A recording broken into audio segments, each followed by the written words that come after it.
John, when you think of a new business coming into an area, you think of a big place or even somewhere with a lot of landmass. Now, they say South Tucson is vying for that spot. Now, Tucson and Pima County officials both say this is a good choice.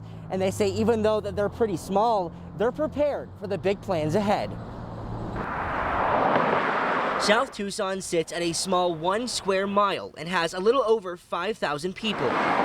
But this city could be taking the world stage coming in 2021. And the United States Air Force, their basing office, has opened a nationwide search to put a new permanent headquarters in place. John Voorhees, Director of Aerospace and Defensive Initiatives for Pima County, says South Tucson is in the race to be the main location for the U.S. Space Command.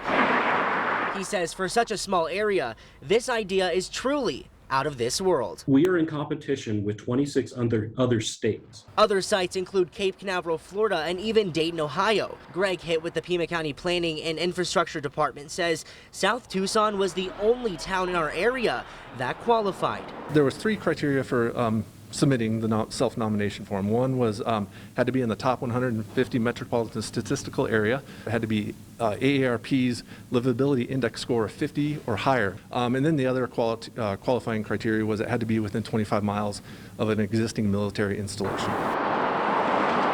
If chosen, this brings almost 2,000 high-paying jobs to the area. If you look at 1,600 employees, averaging probably close to $100,000 a year just in straight salaries, and you multiply that, as to buying homes and retail and that sort of thing, it's many millions of dollars. The proposed location is by the Aerospace Park, and South Tucson's Mayor Bob Tesso says while this is still in the early stages, he has high hopes for the city's plan. The governor had to sign off on this, proving our ability to, our willingness to compete.